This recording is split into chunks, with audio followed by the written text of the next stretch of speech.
हंसी रे पग घूंघरू बांध मीरा नाची। जब वो भगवान के प्रेम में मीराबाई दीवानी हो गई, प्रेमियों पैरों में घुंघरू बांध लिए।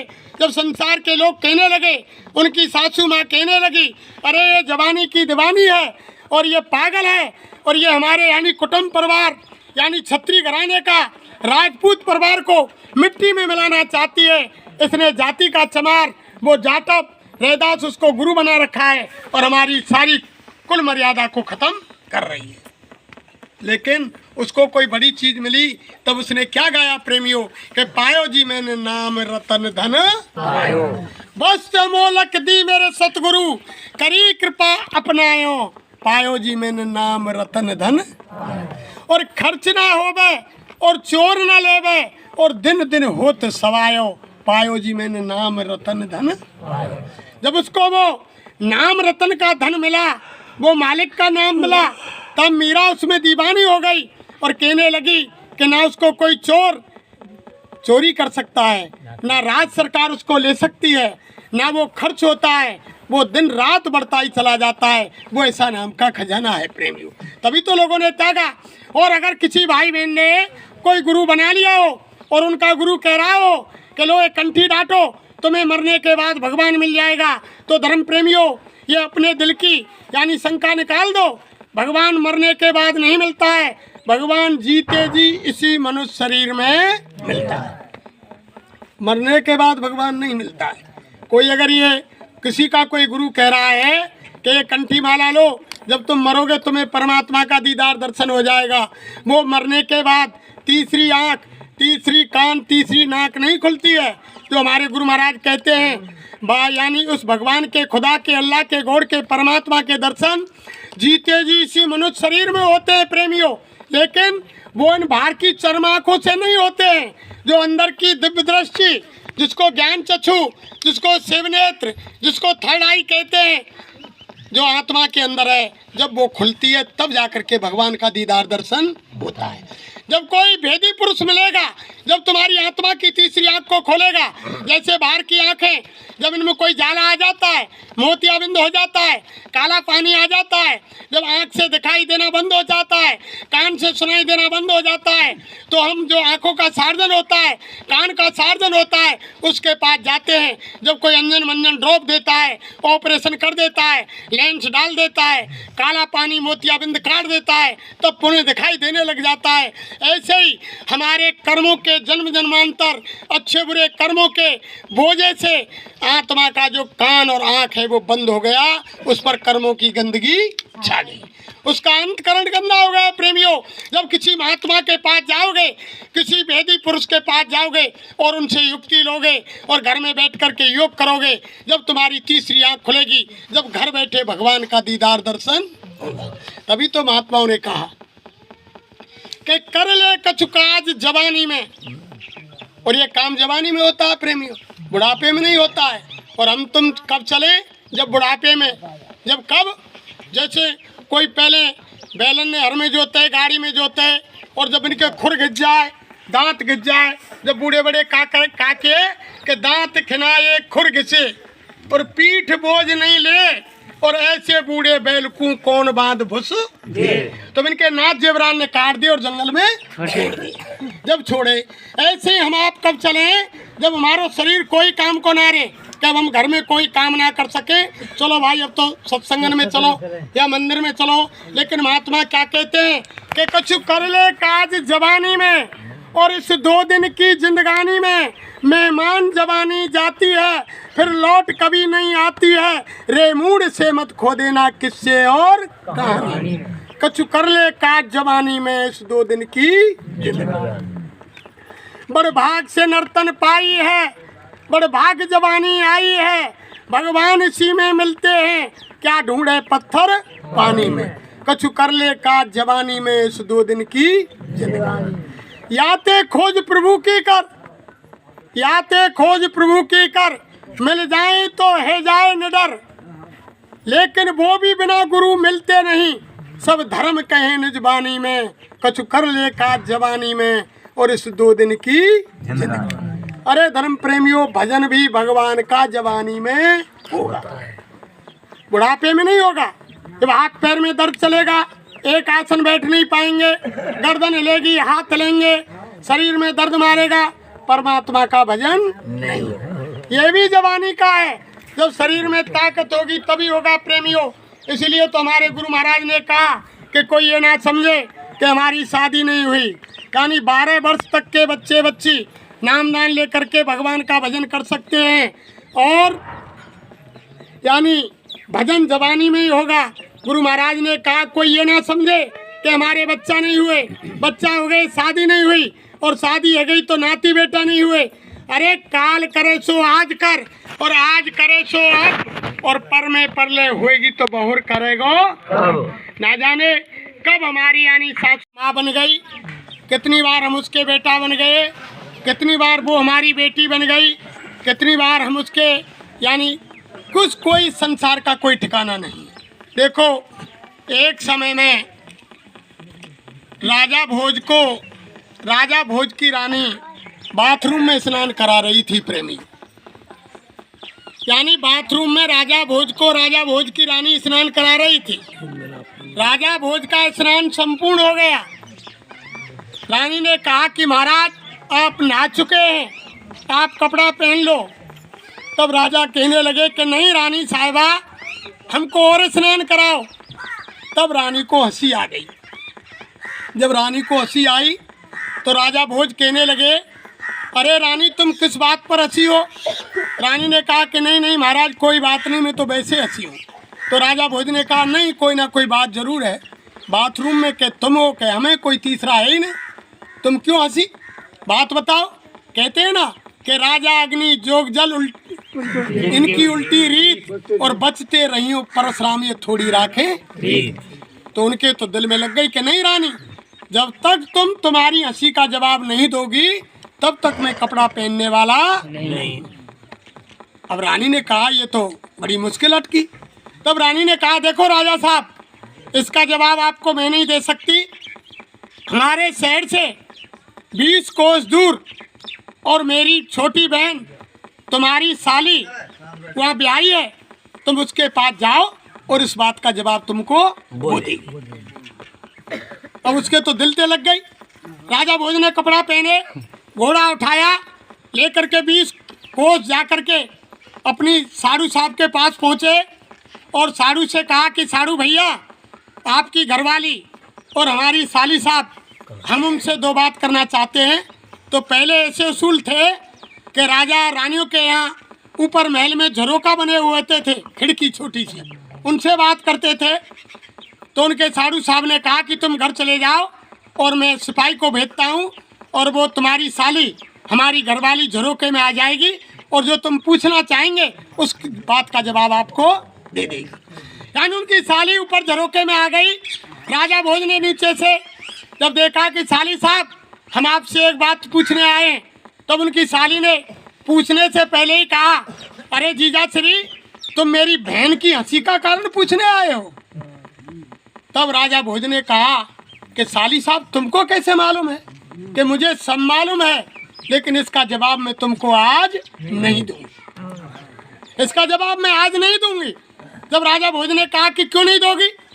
कि देखो इस समय मैं गर्भवती हूँ और मेरा बच्चा पैदा होने में मात्र 5 दिन बाकी है और मैं बच्चे को जन्म दूंगी और जन्म देते ही मैं मर जाऊंगी और यहाँ से 20 कोस दूसरे शहर में जाकर के जन्म लूंगी।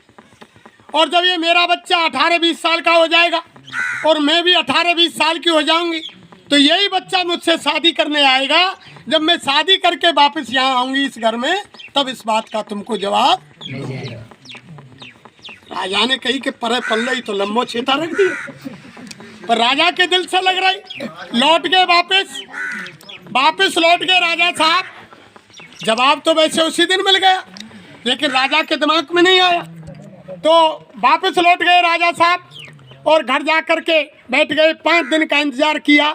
5 दिन बाद सिपाही को भेजा घोड़ा लेकर कि हमारी साली साहब के पास जाओ और वहाँ आप जा कर के देखो कि साली साहब ने बच्चे को जन्म दिया कि नहीं दिया, और अगर जन्म दिया हो तो उनकी मृत्यु हुई कि नहीं हुई। अगर मृत्यु हुई हो तो वहाँ से आगे 20 को दूसरे शहर में जाकर देखना कि उस राजा की कन्या ने जन्म लिया या नहीं।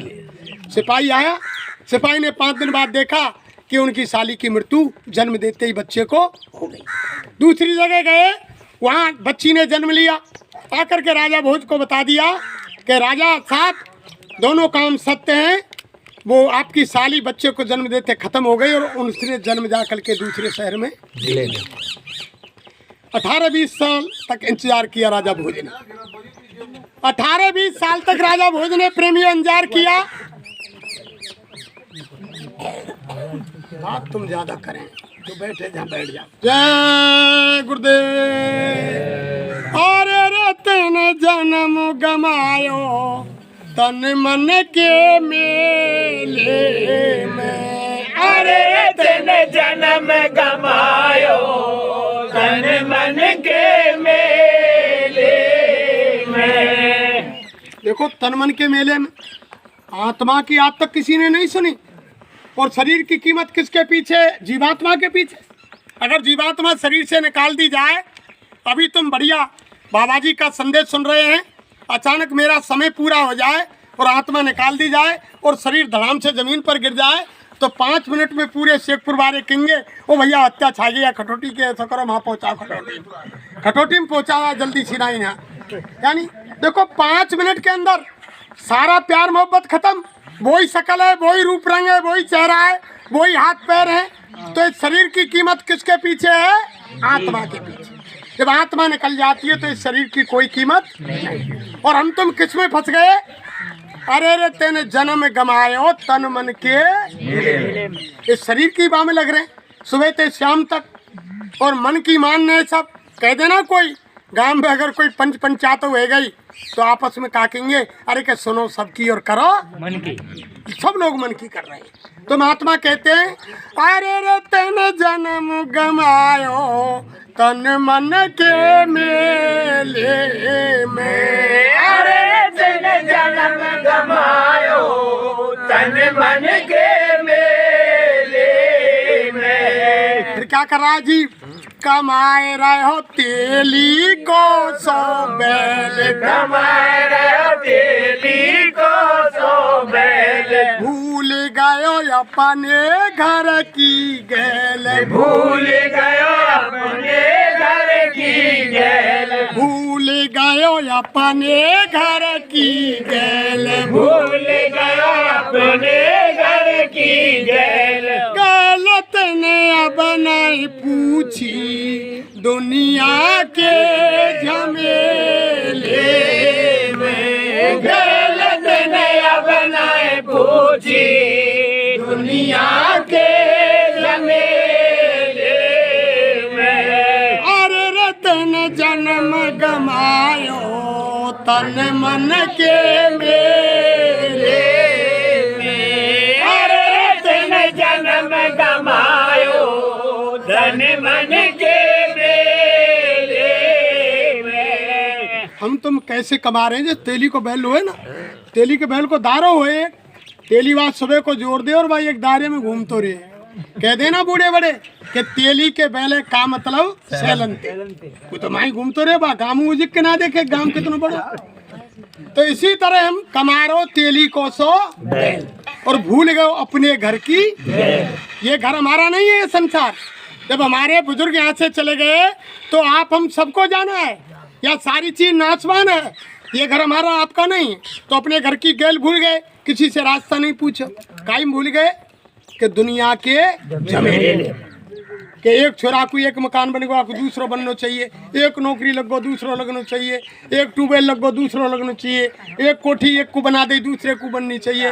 यानी संसार के झमेले में आप हम। और लेकिन क्या होता है धर्म प्रेमियों, किसी का 200 बीघ खेत है, 100 बीघे आलू बुब रहे हैं, 100 बीघे सरसों बुब रही है, 2-2 गाड़ी खड़ी है, 2-2 कोठी बन रही है, एक भरतपुर बन रही है और एक क्या शेखपुर में बन रही है और एक तीसरी और दिल्ली में बन रही है। और तमाम यानी 4 बेटा हैं, 4 बहू हैं, 4 बेटान के 2-2 नाती और 2 यानी 8 नाती और 8 नातिन की बहू हैं। और बैंकन में बहुत पैसा रखे हुए। लेकिन जब दुनिया से गुजर के चलो जाए, जब आज तक काऊ ने कही है क्या को 200 भी खेत सत्य या कि 2 गाड़ी सत्य हैं, या कि 4 बेटा सत्य हैं, या कि 2 कोठी सत्य हैं, या को बैंकन में पैसा सत्य है। कई काऊ ने आज तक क्या कहते हैं कि राम नाम सत्य है और सत्य बोलो गति है। अरे महात्मा कहते हैं कि राम नाम सत्य, अब वो मुर्दा है, अब वो बोलने वाला नहीं है, असली चीज आत्मा निकल गई। अब तुम किसको सुना रहे हो राम नाम सत्य? अरे किसी महात्मा के पास जाओ और जीते जी युक्ति पूछो और घर में बैठ करके राम नाम को सत्य करो। यानी जीते जी राम नाम सत्य होता है प्रेमियों, मरने के बाद नहीं होता। ये अभी हमने बताया ना कि ये मृतलोक है, ये मरे की पूजा करता है, जिंदे की नहीं करता। फिर क्या कहा?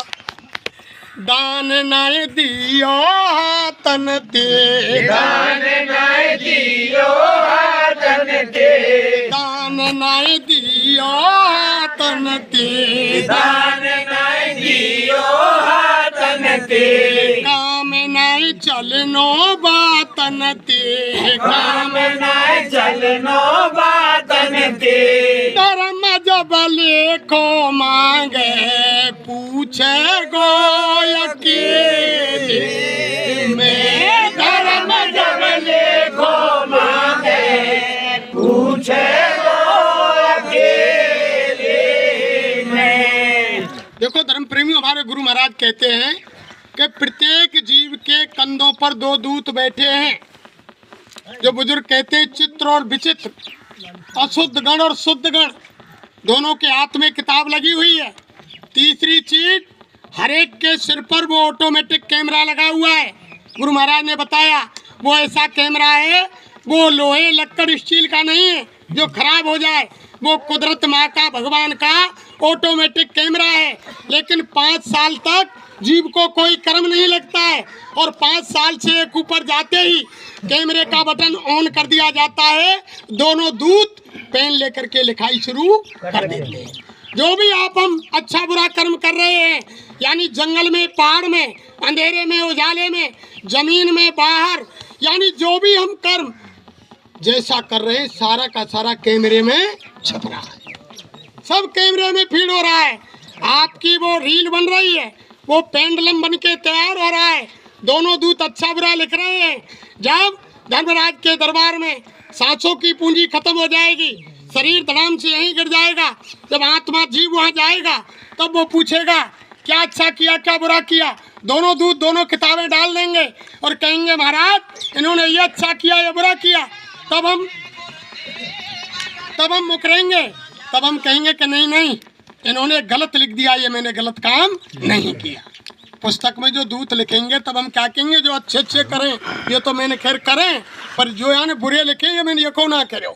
जब धर्मराज क्या कहेगा, अरे लाओ तुम्हारी वो चिप, वो पेंडुलम का है, कैमरे से वो चिप पेंडुलम निकाल के सीडी में डाल दी जाएगी और तुम्हारे कर्मों की सारी रील तुम्हारे सामने चला दी जाएगी। जब वो कैमरा चलेगा, जब वो पिक्चर चलेगी प्रेमियों, जब शर्म से आंखें नीचे को झुक जाएंगी कि हाँ ये कर्म मैंने ही किया है, तो बच नहीं सकते। तब महात्मा क्या कहते हैं, मत बुरे कर्म कर बंदे नहीं तो पछताएगा, और भगवान की नजर से तू कभी ना बच पाएगा।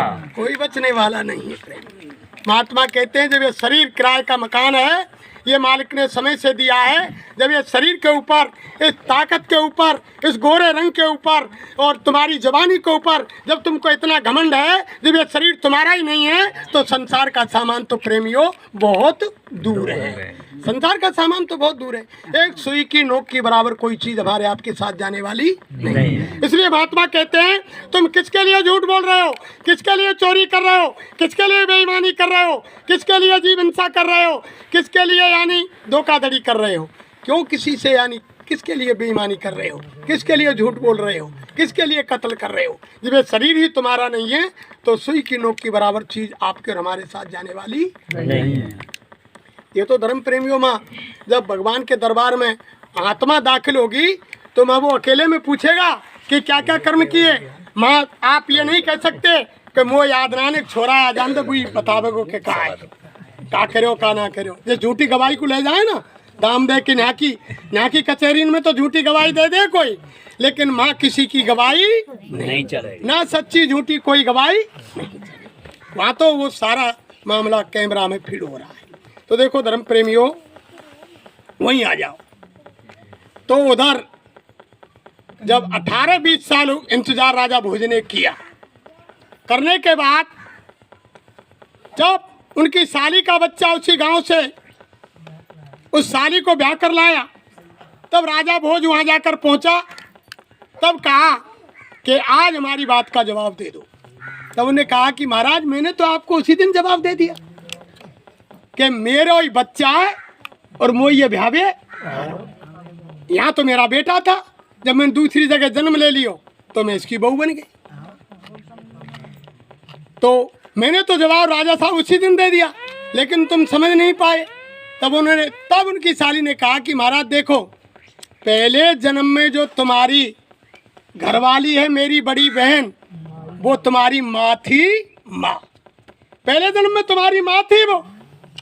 अगर मैं तुमको इस दिन बात का जवाब दे देती कि ये तुम्हारी माँ है, तो तुम्हारा गृहस्थ जीवन खराब हो जाता, तुम्हारे अंदर घृणा पैदा हो जाती। और जब यानी मेरी बहन इसलिए हंसी कि जब माँ थी, जब तुमको स्नान कराती, कपड़े तुम्हारे उतार देती, तो तुम रास्ते में भग जाते, स्नान करने नहीं आते। आप देखे ना बच्चा ने, माँ कपड़ा न उतार देगी और बच्चा भग जाएगा, माँ पीछे भगे करेगी, अरे कि बेटा लौटा तो नहा दूँ, अरे बेटा आजा नहा दो, स्कूल जाइयो, लेकिन बच्चा हाथ ना आवे।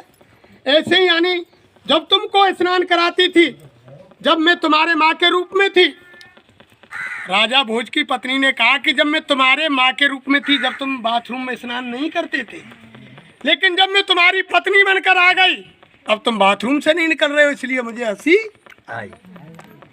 तो धर्म प्रेमियों, ना जाने कौन कितनी बार क्या बन गया इस संसार के अंदर आकर के।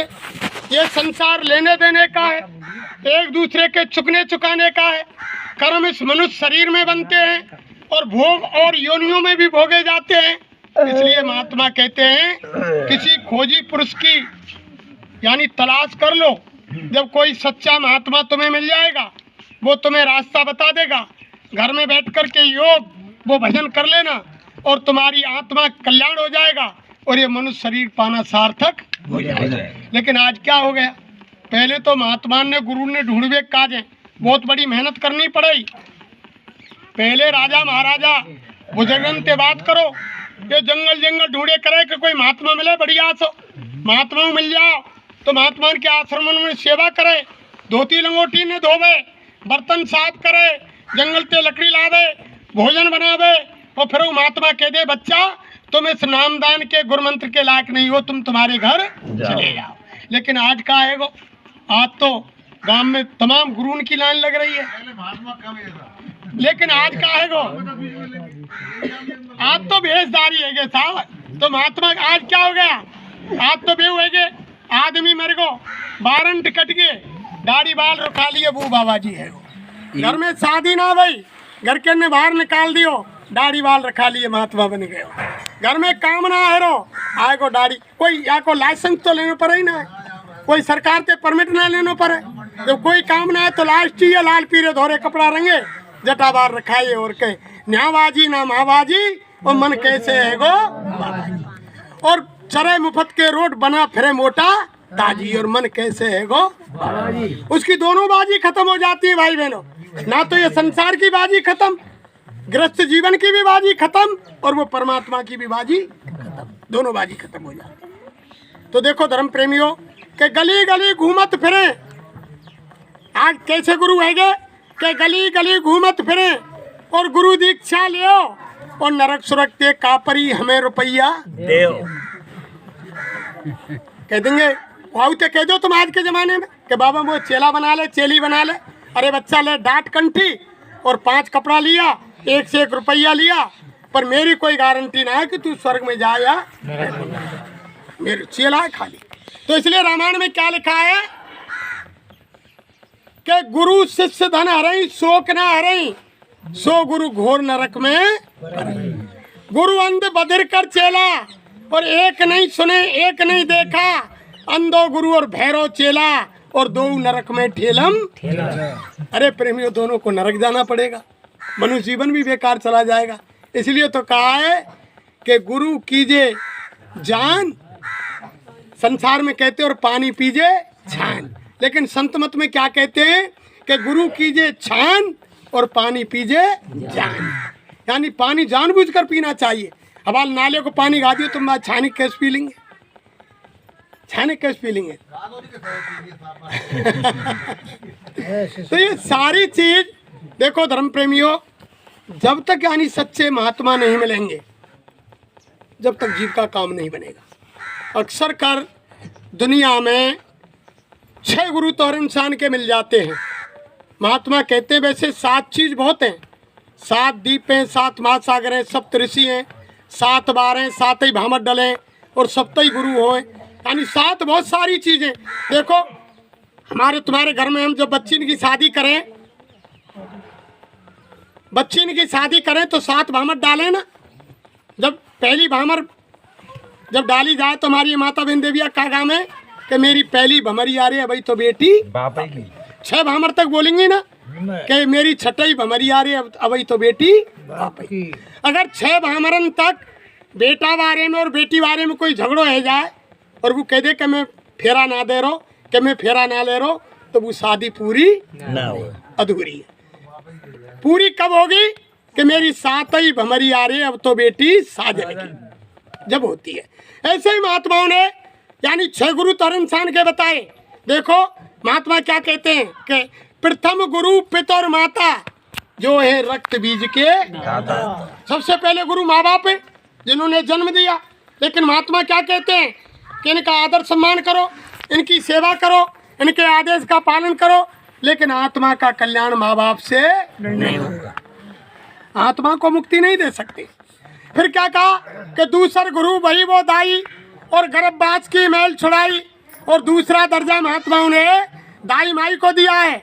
जब बच्चा पैदा होता है माँ के गर्भ से, सबसे पहले दाई माई की गोदी में जाता है, वो गर्भवास की गंदगी को साफ करके और स्नान करा के सूखे कपड़े में लपेट के जब माँ की गोदी में देती है, तो दूसरा दर्जा महात्माओं ने दाई को दिया है। तो महात्मा कहते हैं अगर वो दाई माई तुमको कहीं रास्ते में मिल जाए तो उसको भी दंडवत प्रणाम करो, उसकी भी इज्जत करो, लेकिन आत्मा की मुक्ति उससे भी नहीं होगी। फिर क्या कहा, जब बच्चा 1-2 महीना को बड़ा हो जाए, जब हम तुम कहते कि घर में सोबर सूत कहेंगे और चौका बर्तन करो और यानी पोछा लगाओ और खीर पूरी बनाओ और काऊ पंडित है बुला के आपको नामकरण संस्कार करा दे, तो तीसरा गुरु नाम जो धारा और गांव देश के लोग पुकारा, यानी नामकरण संस्कार करने वाले को तीसरे गुरु का दर्जा दिया है। लेकिन महात्मा कहते हैं वह कहीं आपको मिल जाए उसको भी प्रणाम करो, उसकी इज्जत करो, लेकिन आत्मा का कल्याण उससे भी नहीं। फिर बच्चा बड़ा हो गया, फिर हमने उसको स्कूल में जाना भेज दिया, तो चौथा गुरु जो शिक्षा देना तब संसारी मार्ग जीना, यानी जो संसार की भौतिक विद्या का जो ज्ञान कराता है वो चौथा गुरु कहलाता है। तो महात्मा कहते हैं कि उसकी इज्जत करो, उसका सम्मान करो, उसके आदेश का पालन करो, उसकी बात को मानो अगर भौतिक ज्ञान लेना है, लेकिन आत्मा का कल्याण उस चौथे गुरु से भी नहीं होगा। फिर बच्चा 18-20 साल का शादी योग हो गया, जब शादी को समय आवे, जब वो आवे पंडित, जब वो कहते ने जनेऊ ले लियो, कोई गुरु बना लियो, मन ना बनाओ तो ले जनेऊ डाट, ओम नमो भगवते वासुदेवाय नमः, ये मंत्र है और आते तू मेरो चेला है। लेकिन महात्मा कहते हैं कि उससे भी जीव का कल्याण नहीं है। 5वें गुरु से, यानी 5वां गुरु दीक्षा दीना और राम कृष्ण का सुमरन कीना, मान के 5वें गुरु से भी आत्मा का कल्याण नहीं है, वो भी यानी संसारिक है। फिर 6वां गुरु जब बुढ़ापो आ जाए प्रेमियों, जब खाटा निकाल के बाहर पटक दें, बूढ़े बड़े इनकी है मकान ते बाहर कर दें, जब बिछा दें कोई चौपार पे भैंसन के माँ, और जब माँ पानी 6 दिन को 5 दिन को करसियाम भरो रे, कोई बाहर को आदमी जाए जब रामा श्यामा जय गुरुदेव करे, जब के भैया कौन सो है के फलानो क्या रो भैया श्री राम कौन है, हाँ जय गुरुदेव, धर्म सब तोरा ओंकार से नाता जोड़ा। जब वो पूछे कि भैया कारो के कछी ना रो भैया, चलती को नाम गाड़ी है, जब हाथ पाम काम करे, जब तो बैरबानी सेवा करे और छोरा सेवा करे, समय ते खानो आवे, समय ते पानी आवे भैया, अब कोई ना सुने कि उतना को पानी भरे रे, कोई भर जा तो भर जा, ना भरे तो ना भरे। जब वो काके भैया कोई काव को ना आया दुनिया में, अब तू परमात्मा कोई ध्यान जब कहिए कि छठवां गुरु परम सब तोरा और ओंकार से नाता, यानी छठवां गुरु वो होता है जो संसार के भ्रम को खत्म करता है। लेकिन महात्मा कहते हैं कि इससे भी आत्मा का कल्याण नहीं है। फिर कहा है सातवां गुरु सतगुरु कहलावा और जहाँ को जीव तहाँ, यानी सतगुरु नहीं मिलेंगे जब तक जीव का कल्याण। तो रामायण में लिखा है कि सतगुरु मिले तो सब मिला, नहीं तो मिला न कोई, और मात पिता सुत बांधवा ये तो घर घर। अगर सतगुरु मिल गए तो सारी धन दौलत मिल गई, अगर सतगुरु नहीं मिले तो इंसान को कुछ नहीं। इसलिए कहा है कि सतगुरु खोजरी प्यारी जगत में दुर्लभ रतन, यानी सतगुरु की तलाश करो। जब वो पूरे सतगुरु मिल जाएंगे तभी जीव की मुक्ति होगी प्रेमियों। जब तक यानी कोई कर्म बंधन से छुड़ाने वाला नहीं है, माफी भगवान के दरबार में नहीं मिलती है। माफ करने वाले तो महात्मा होते हैं। भगवान ने तो साफ कह दिया रामायण में भी, मुझे महाराज ने लिखा, भगवान राम ने कहा कि काल रूप में दिनकर भ्राता शुभ और अशुभ कर्म फल, मैं कालों का काल हूँ, जो जैसा कर्म करता है उसके कर्म का फल देता हूँ। भगवान न्यायकारी है, वो जज है।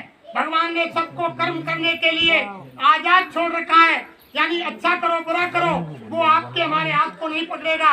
लेकिन उसने कहा कि कर्म का फल आपको मैं, यानी कर्म करने को आजाद हूं। यही बात गीता में भगवान कृष्ण ने कही कि कर्म करेगा बंदे, फल की इच्छा मत करना इंसान, और जैसा कर्म करेगा वैसा फल देगा भगवान। यह है गीता का।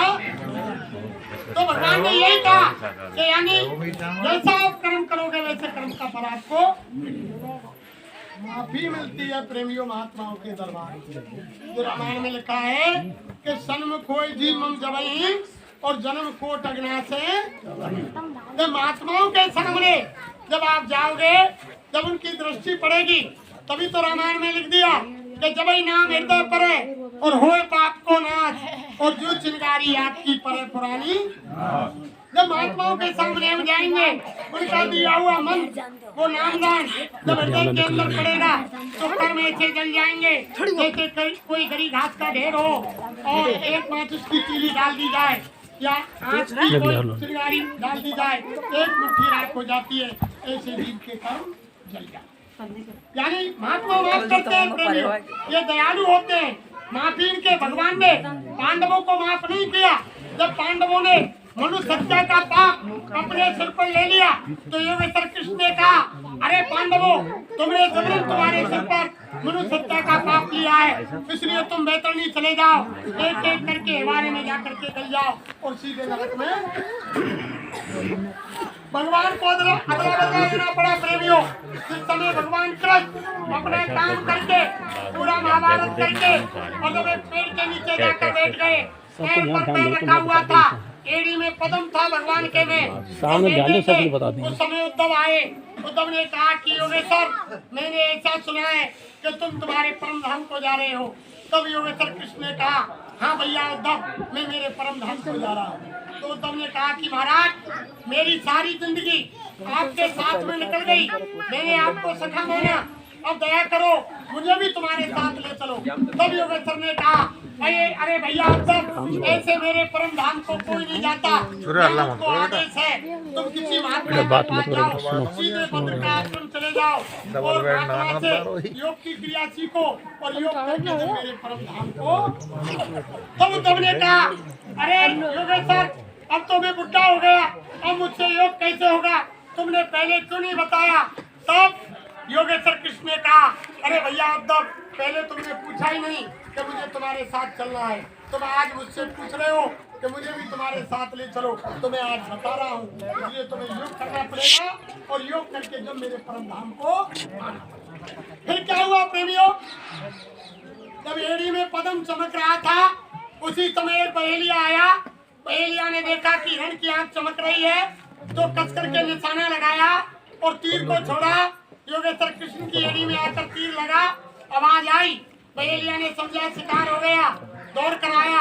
जब पेड़ के नीचे देखा कि भगवान कृष्ण छटपटा रहे हैं, पैर में तीर लगा हुआ है, खून के फव्वारे निकल रहे हैं, आकर के बहेलिया ने माफी मांगी, हे भगवान, मैं जान नहीं पाया, कि आप बेटे हैं। मैंने हिरण की आंख समझी।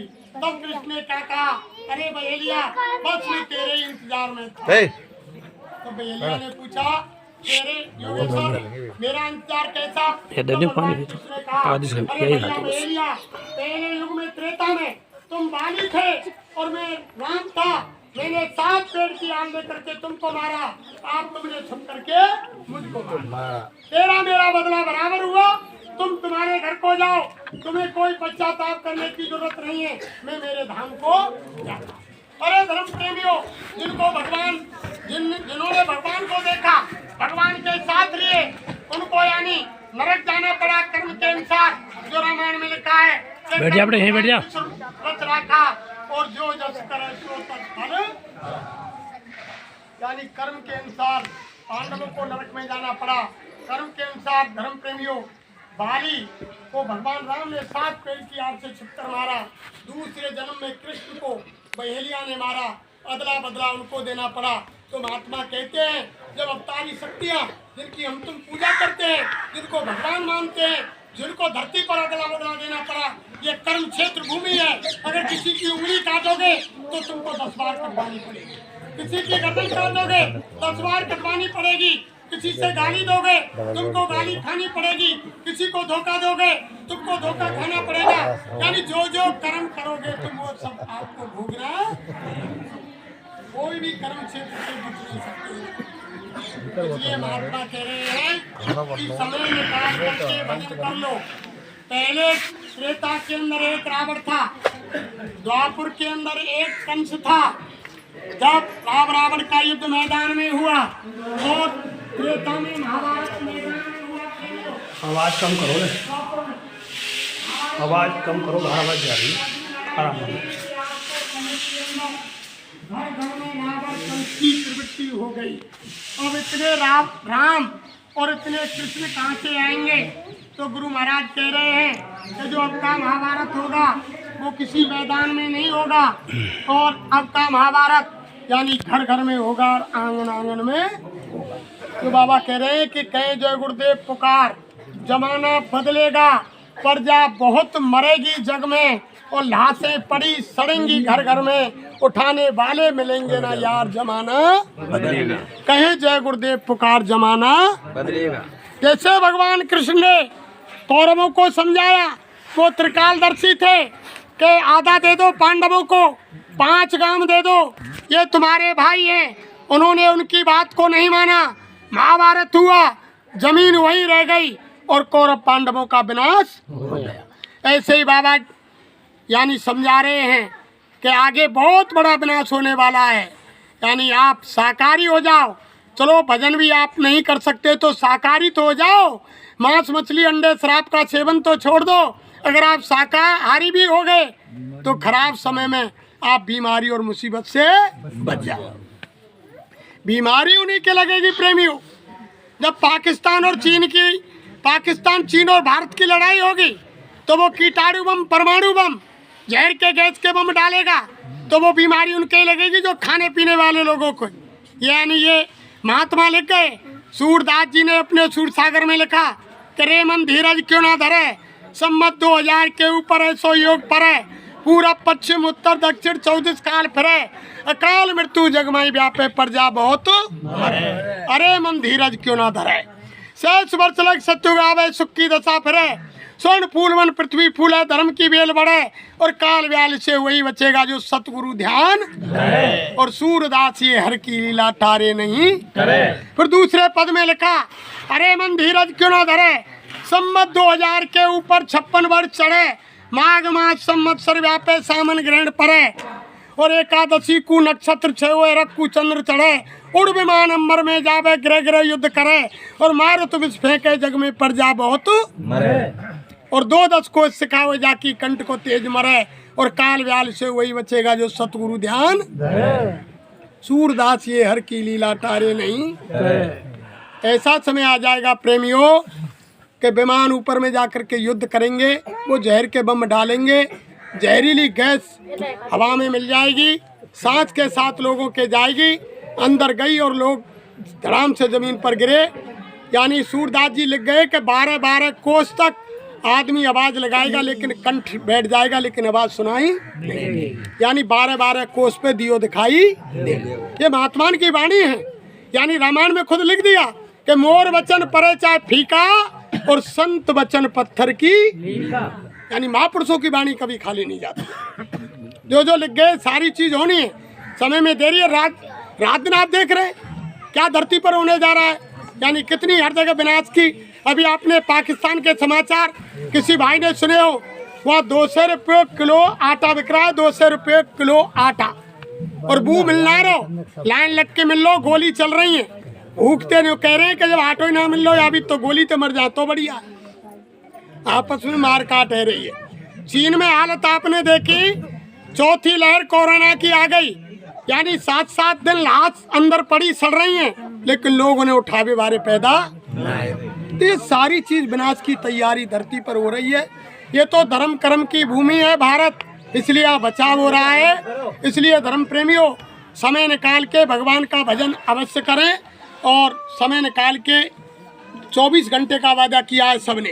और हमारे गुरु महाराज कह रहे हैं कि चलो 1 घंटा सुबह 1 घंटा शाम को कर लो, समय ज़्यादा नहीं है।